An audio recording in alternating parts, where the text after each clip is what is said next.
E a pergunta que ficou para você, pode, ao final do segmento anterior, foi essa. Só dá certo o que o Trump quer fazer se, na verdade, ele não mudar o regime venezuelano, pode?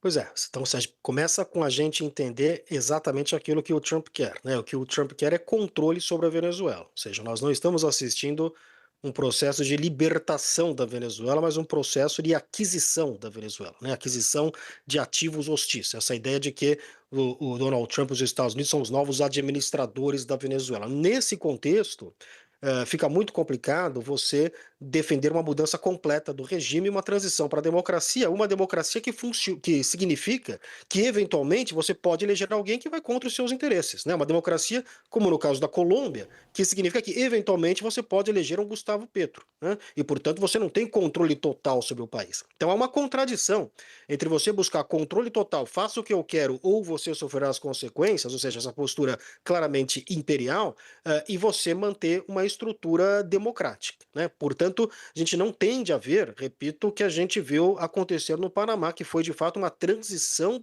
para a democracia e uma libertação do país das mãos de um ditador, né?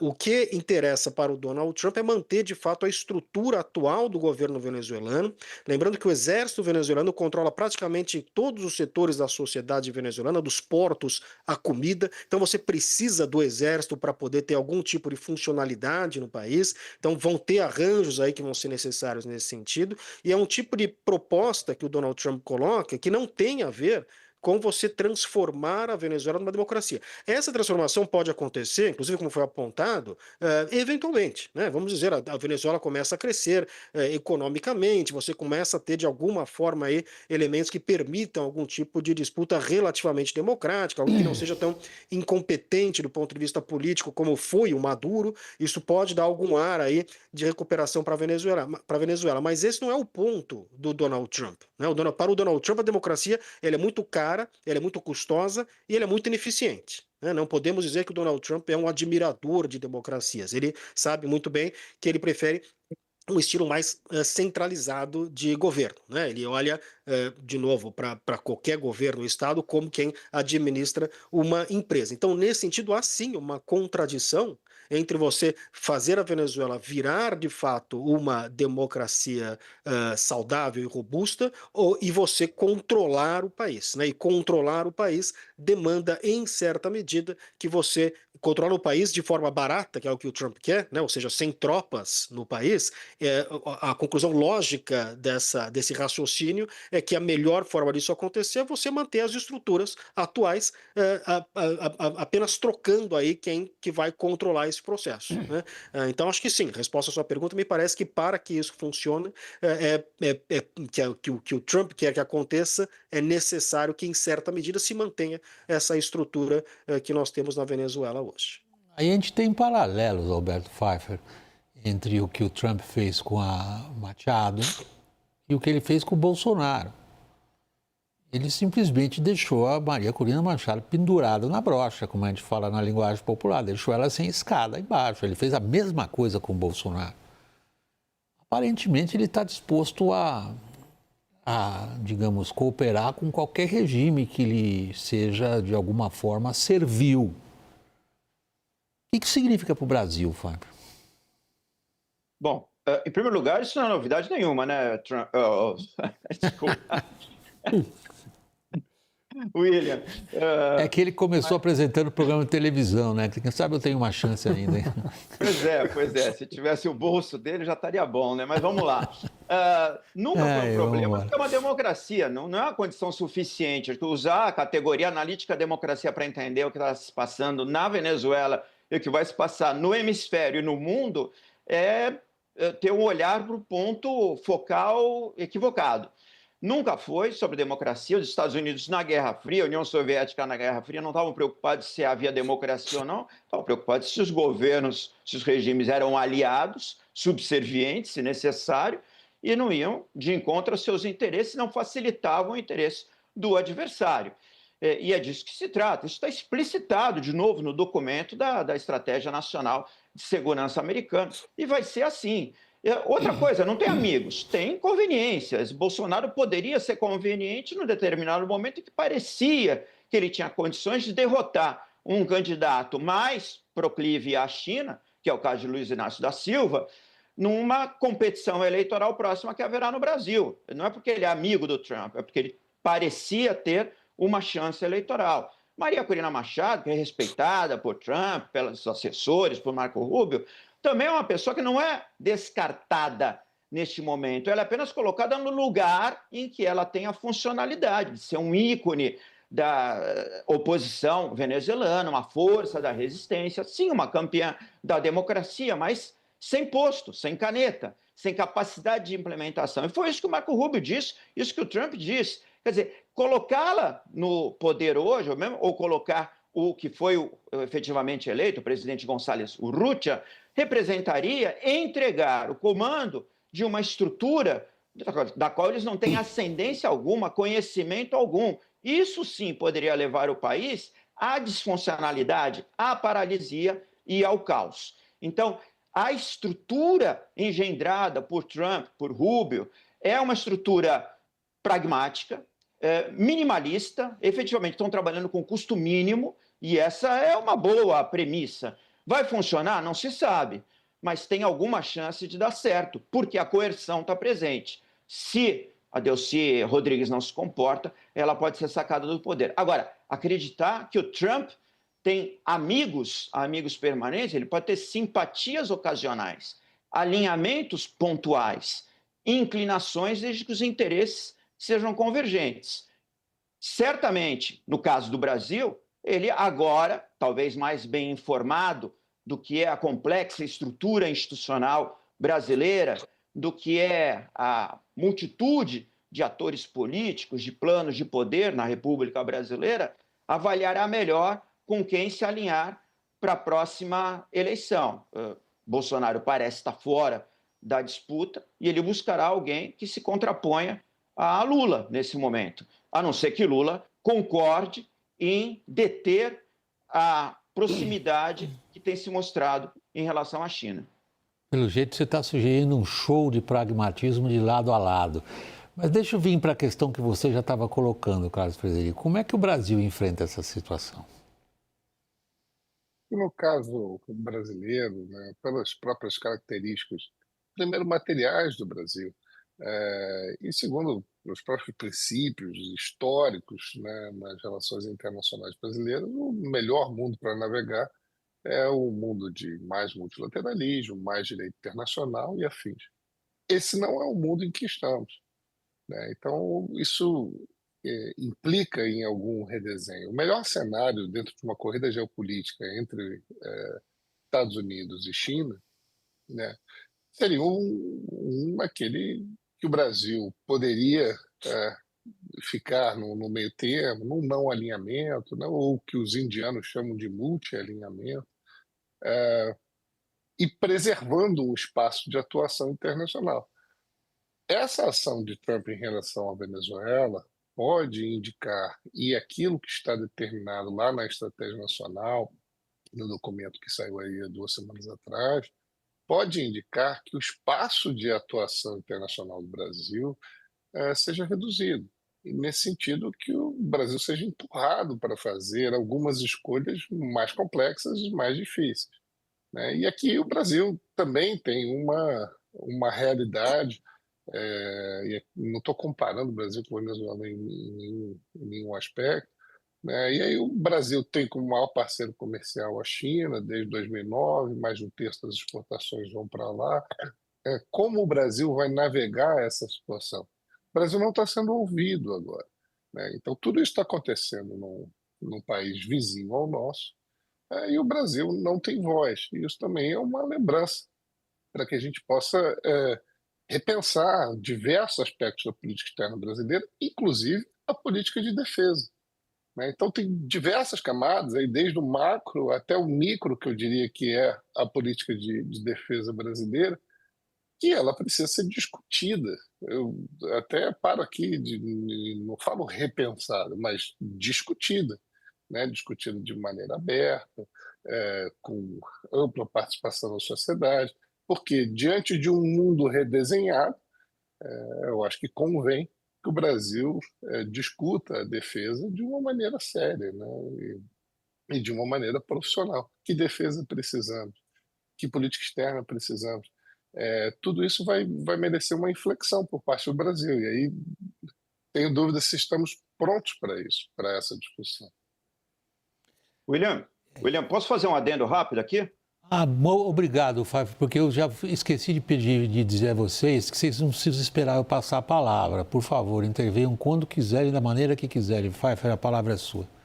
Outro aspecto crucial enunciado na Estratégia de Segurança Nacional Americana é a do crime organizado transnacional, das redes criminosas, dos ilícitos transnacionais. Foi mencionado aqui que o fenômeno da imigração ilegal é um fenômeno muito sensível para a população americana, o tráfico de drogas, e é sobre isso também que está se lidando na Venezuela. Também já foi dito isso aqui. A Venezuela como um porto seguro, como uma base logística para a operação de redes do narcotráfico, do tráfico de pessoas, do tráfico de ouro, do garimpo ilegal, do desmatamento ilegal, do tráfico de biodiversidade, enfim, todos os delitos e da lavagem de dinheiro, da corrupção. E isso também se aplica ao Brasil. Então, o Brasil também se tornou um exportador de tecnologia do crime organizado transnacional, com PCC, com Comando Vermelho, com as conexões sofisticadas por toda a América Latina, com o transporte da cocaína, o refino, a lavagem de dinheiro. E isso está no radar dos Estados Unidos, está no radar do Marco Rubio, e essa fatura também será cobrada. Foi cobrada, está a ser cobrada na Venezuela, é sobre negação do acesso de recursos vitais à China, à Rússia, ao Irã, mas é também sobre o desbaratamento dessas redes de instabilidade, das redes de ilícitos transnacionais. E aí creio que pega pesado no caso do Brasil, que se tornou também um porto seguro, uma base operacional importante para essas organizações. Lorival, aí a pergunta acho que se impõe a nós é a seguinte: a descrição do dilema estratégico brasileiro está clara entre Estados Unidos e China, não é novidade. As questões que o Pfeiffer acabou de levantar agora, por exemplo, também têm sendo tratadas com muita frequência.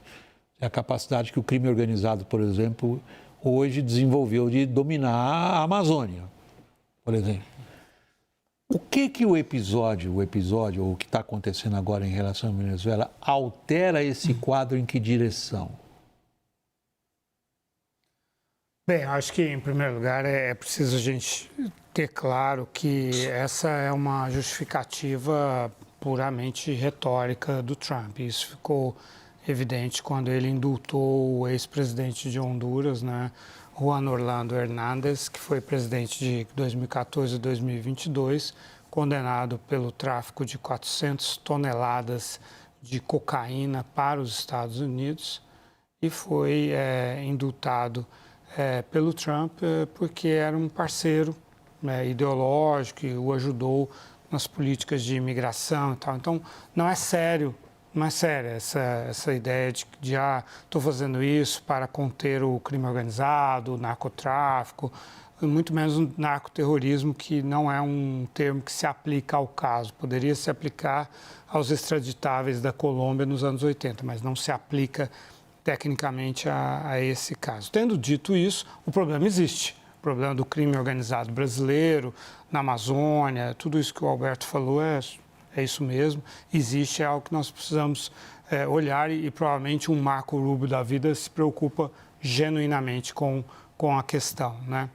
E o que falta para nós, e isso faz tanto tempo, né, William, acho que a gente diz isso há décadas, né? Falta uma discussão de um projeto de nação que o Carlos Frederico estava agora... que articulou super bem, que tem a ver com a questão da defesa, articulado com a questão da política externa, né? E aí também da segurança pública, esses três pilares aí de um projeto nacional que a gente não tem, e a gente está só regredindo nisso, porque cada vez mais o debate é empobrecido, porque é contaminado por interesses políticos e um tipo de discussão ideológica francamente pobre, infantil, né? Muito baixo em termos intelectuais.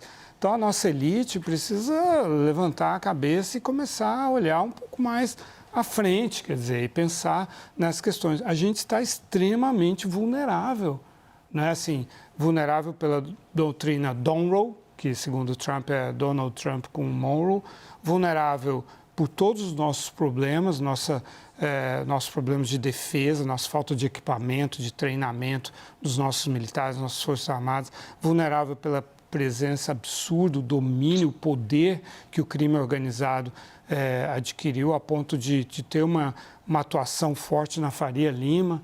E aí, quando a Polícia Federal atua nisso, vem um ataque contra ela, uma tentativa de tirar poder, escopo de atuação dela. Ou seja, nós estamos realmente mergulhados num lamaçal de problemas e a gente não está sequer discutindo esses problemas de forma adulta.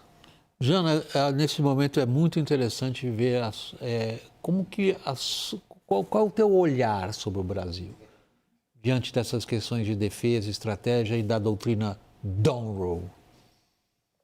Nós temos aqui, entre todos os convidados, vários peritos expertos em Brasil, então eu não ousaria opinar sobre, embora tenha sido meu país, um país que há muito tempo eu não vivo, então deixo a cargo dos outros. Mas eu queria tomar um pouco a estratégia de defesa nacional, nós conversamos muito sobre isso, né?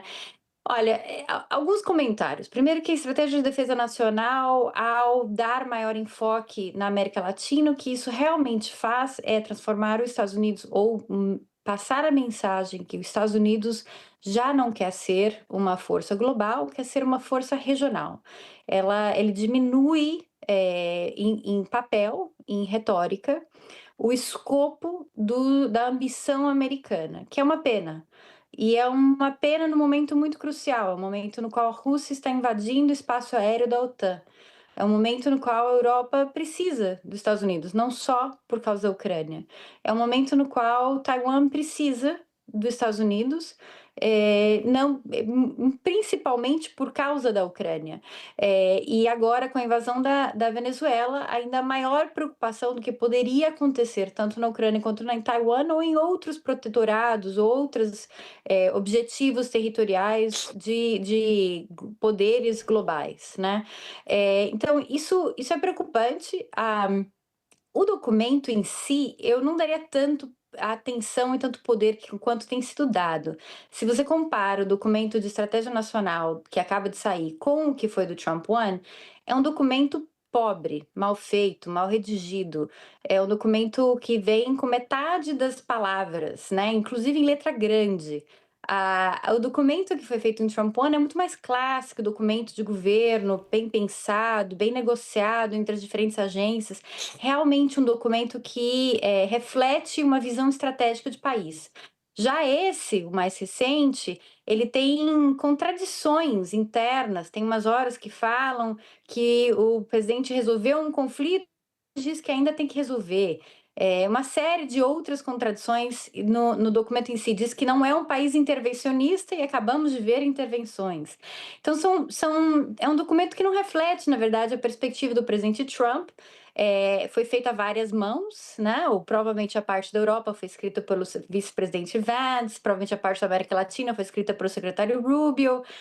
Faz com que seja preocupante, na verdade, dar tanta atenção e um instrumento difícil de análise, é um documento que não serve muito para análise da administração Trump, fora talvez os soundbites, né? O Monroe Doctrine, essa ideia. O que eu estou mais curiosa para ver, na verdade, é o documento de defesa nacional, não de segurança. Um vem da Casa Branca, que é o que a gente acaba de ver, e o outro é do Pentágono. O do Pentágono já foi escrito, ele foi escrito inclusive antes desse, e não foi lançado ainda, talvez porque eles queiram manter classificado, porque eles queiram manter fora da mídia, né, de certa maneira, mas o documento já existe. E é esse documento que rege as ações e as presenças militares no Caribe. Os barcos e os equipamentos militares americanos não estariam aí se o documento de estratégia de defesa não desse maior ênfase à região ao hemisfério em si, né? Então, na medida de análise do governo americano, eu acho que eu daria menos enfoque ao que tem sido dado na última hora ao documento de estratégia nacional, simplesmente por ter sido redigido muito rapidamente, a várias mãos e com poucas revisões. Susana, a sua intervenção para mim foi uma aula, pessoalmente falando, entre as diferenças essenciais que a gente tem que colocar na formulação de uma política de defesa americana e o que a gente tem que considerar, como você acabou agora de dar em grandes detalhes, o que é uma política de segurança nacional americana, como você nos descreveu, escrita a quantas mãos não se sabe, você identificou ali pelos menos 6 mãos. Mas isso não exime você de responder minha pergunta. Eu sei que você não está se sentindo à vontade de dizer se você gosta do Bolsonaro ou não, se você gosta do Lula ou não, mas não é essa a questão. A questão é, diante do que você acabou de descrever, em que situação o Brasil se encontra? Eu não me preocuparia se fosse o governo brasileiro. O presidente Lula tem feito um excelente trabalho administrando o que é essencialmente um bully na política internacional, o presidente Trump. Ele tem respondido na mesma medida, né? Os países europeus, a Maria Corina e o próprio presidente Bolsonaro descobriram que estar beijando os pés do presidente Trump não dá resultado. Então, o que o presidente Lula tem feito de impor linhas muito estritas, de dizer aqui você não passa, aqui quem manda sou eu, tem dado resultado que beneficia o Brasil. Em termos de segurança, em termos de crime organizado, eu concordo que é um problema no Brasil e é um problema em vários países na região. Quando eu estava no Pentágono, era algo que eu conversava muito com os países, os outros ministros de defesa na região. Inclusive, organizamos reuniões com os países da região andina, com a ideia de poder expandir para a região amazônica, já que tem muitos mesmos problemas e muitas mesmas entidades operam nas duas áreas, né, nas duas áreas de operação. Mas, infelizmente, em vez de um processo, digamos, diplomático, cauteloso, bem feito, bem pensado, estamos nessa situação bem dramática de ir contra barcos que, no fim das contas, carregam pouca cocaína e não dão muito resultado. Isso é uma decisão do presidente Trump. Agora, como isso vai afetar o Brasil, não vejo tanto. Nem o PCC, nem o CV foram designados entidades terroristas. Todos os outros de outros países foram designados, inclusive na Venezuela, mas o Brasil não foi afetado por isso. A maioria das drogas que passam pelo Brasil vão para a Europa, não vão para os Estados Unidos.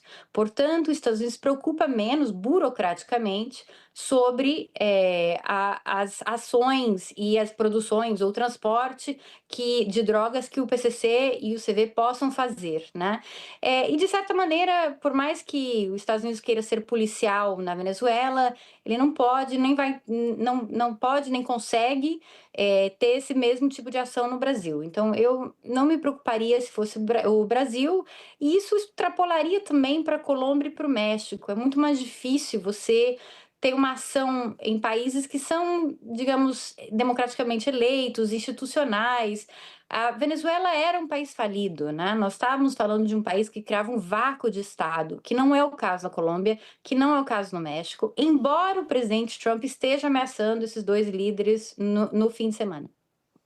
Ela acabou de dar um conselho para o governo brasileiro, pode? É o mesmo que você daria? A gente precisa entender, o Brasil, como uma potência média, tem recursos limitados de poder, portanto, não interessa tanto ao Brasil um mundo em que você tem uma destruição completa de qualquer tipo de multilateralismo, instituições internacionais, o direito internacional, etc., né?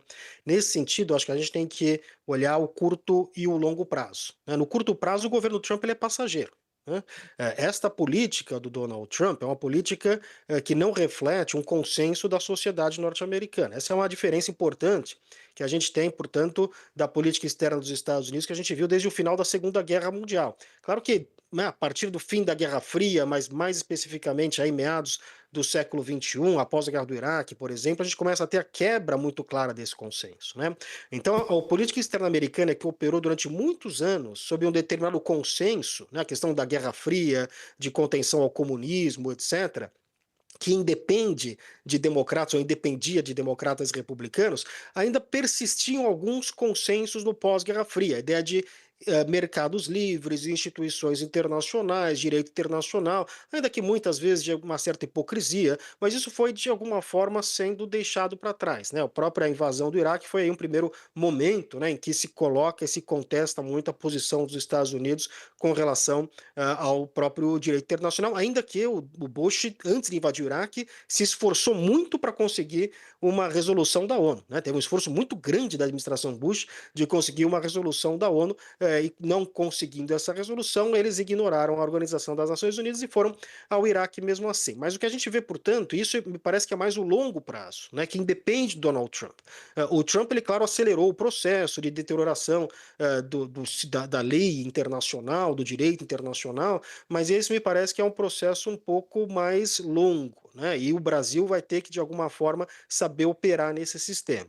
Nesse sentido, acho que teve muitos acertos da política externa brasileira, mas também tivemos alguns erros importantes, né? Acho que, por exemplo, o Brasil poderia ter sido mais firme na sua condenação à invasão da Ucrânia pela Rússia, né? A gente viu algumas ambiguidades aí nesse sentido. Então isso colabora, né? Esse tipo de discurso, por exemplo, dizer o Vladimir Putin, mesmo tendo sido condenado pelo Tribunal Penal Internacional, se ele vier ao Brasil, não vamos prendê-lo, não vamos fazer nada. Bom, isso é um discurso que contribui para a deterioração deste sistema internacional baseado em regras, né? Então, há problemas também que a gente viu aí ao longo do comportamento da política externa brasileira nesse sentido. E que o Brasil deve entender que não interessa ao Brasil, uma potência média com recursos limitados, um mundo onde a gente volta à guerra, à lei da selva, né? Que é esse que parece o mundo que a gente está voltando.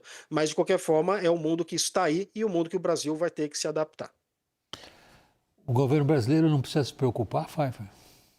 Devia estar muito preocupado, né? É o grande tema para o Brasil e é o grande tema para o Brasil no mundo, para a inserção internacional do Brasil.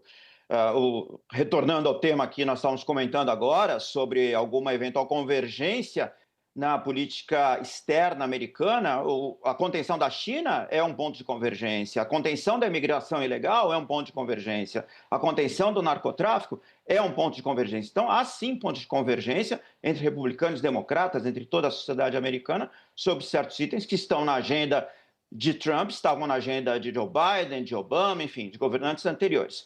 E o Brasil tem que se preocupar, porque o Brasil, é claro que faria mais sentido para o Brasil haver um mundo em que regras claras diminuíssem as assimetrias entre os atores políticos e os agentes econômicos, o que foi a referência no primado da globalização, por meio de toda a institucionalidade que se estabeleceu, Organização Mundial do Comércio e organizações plurilaterais e regionais, mas nem na nossa região nós temos conseguido dar conta de algum compartilhamento de soberania. Vejam o caso do Mercosul, que naufragou como projeto econômico, completamente estagnado ou retrocedendo, e que hoje é um locus, né? É um local, é um centro de forças centrífugas. Milei querendo se aproximar dos Estados Unidos economicamente, já com vínculos muito fortes, e tendendo a vínculos comerciais e de investimentos, Paraguai da mesma maneira, e o Brasil não consegue fazer um mínimo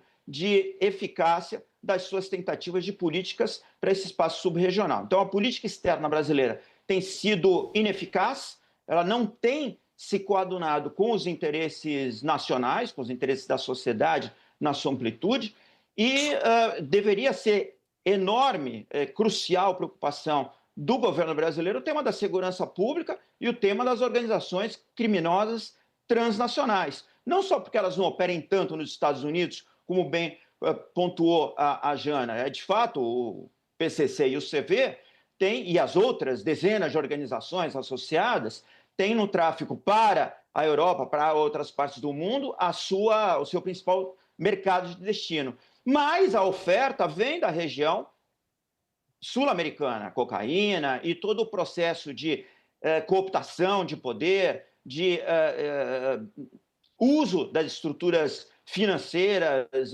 do esquentar o dinheiro, enfim, tudo está sendo feito nessa região, não é só no Brasil, na Faria Lima, é também no Paraguai, é na Bolívia, é na Colômbia, é no Uruguai, Então, a região está contaminada pelo crime organizado transnacional e o Brasil é um ator fundamental pelo seu tamanho e pela eficácia das suas organizações criminosas e pela baixa incidência da punibilidade de parte das autoridades brasileiras. Então, é sim um grande tema de preocupação para o Brasil, para a sociedade brasileira e que define o nosso lugar do mundo. São esses dois elementos, o crime organizado transnacional e a negação ao acesso a recursos estratégicos aos adversários dos Estados Unidos, notadamente China.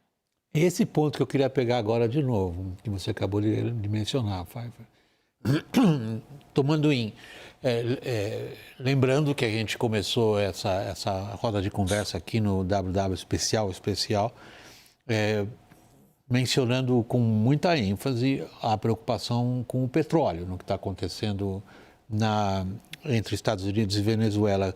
Carlos Frederico, de novo, voltando a esse ponto, a China percebeu, talvez, com uma visão estratégica que lhe é peculiar, de longo prazo, sobretudo quando a gente compara as visões estratégicas da direção chinesa com as visões estratégicas das várias administrações americanas, por mais coincidências ou convergências que a gente encontra entre democratas e republicanos, e ambos veem a China como principal inimigo dos Estados Unidos, a China percebeu que a influência nessa parte do mundo não era apenas militar. Essa é imbatível do ponto de vista de quem olha para os Estados Unidos. Não há como, nem China, nem os competidores dos Estados Unidos em tentar enfrentar um porta-aviões como o Gerald Ford no Mar do Caribe. Isso não há dispositivo militar dos competidores dos Estados Unidos para enfrentar uma capacidade bélica dessa magnitude. Mas a China construiu um porto enorme no Peru. A China tem, com todos os países da região, particularmente com o Mercosul, uma série de acordos comerciais. Eu não estou nem falando da China como mercado, o agro brasileiro, que eu acho que isso dispensa comentários, como isso é vital para nós. Ela tem uma influência enorme hoje, sobretudo na competição tecnológica. Como a doutrina americana Don Rowe acha que é capaz de frear essa influência que a China tem na corrida tecnológica e econômica aqui no hemisfério ocidental, levando em consideração o fato de que até aqui, o que o Trump tem tentado como formas de contenção tecnológica do desenvolvimento chinês, aparentemente não está funcionando. A China já é uma dificuldade para os Estados Unidos há algum tempo. Maior parceiro comercial de 120 países, elevados investimentos países afora, e aí eu acho que isso denota um pouco do que você apontou, William, que a questão não é só militar. A China encontrou um outro caminho de influência. Né? Quando a gente fala de blocos e BRICS, um BRICS ampliado atende às necessidades da política externa chinesa, dilui, no caso brasileiro, a sua participação. Então, quando a gente soma tudo isso, a resposta americana, ao fim e ao cabo, para o hemisfério, tem sido coerção. É isso que eu acho que tem assustado, né? Toda política externa ela tem um quê de hipocrisia. Isso vale para qualquer país, para países que são mais atuantes em política externa, isso fica mais claro. Acho que o que chama atenção em relação ao que está acontecendo, para tocar no assunto que você falou, né, de petróleo, energia, é que não há nada. As coisas estão sendo ditas de maneira absolutamente explícita. Né? Não há nada a ser interpretado. Né? As coisas estão sendo colocadas, olha, eu quero que seja desse jeito, e se não for desse jeito. E aí o que deveria nos preocupar, eu ouvi o Pfeiffer falando da questão de segurança, falou-se em Colômbia, falou-se em México, Trump já falou em Canadá há tempos atrás. E eu volto aqui a um comentário inicial, a gente tenta aqui filtrar, ok, não, mas isso não é sério, isso a gente não deve se preocupar. Já esse outro lado a gente deve se preocupar. É, a audácia da operação demonstra que a gente deve sim se preocupar, né? Então, nos nossos dilemas, os Estados Unidos têm os seus dilemas e a China talvez o maior deles. Mas nos nossos dilemas, teremos espaço de atuação, teremos espaço de escolhas ou esse espaço não será reduzido? E se nos for reduzido, de que maneira que isso vai ser feito? Nós fomos alvejados com um aumento unilateral de tarifa por motivos que não faziam o menor sentido. Quer dizer, então isso já aconteceu com o Brasil em alguma escala. Então, nessa corrida geopolítica, os dois grandes fatores que alinham os dois grandes fatores mais importantes dos investimentos chineses são energia e alimentos. E isso provavelmente vai continuar.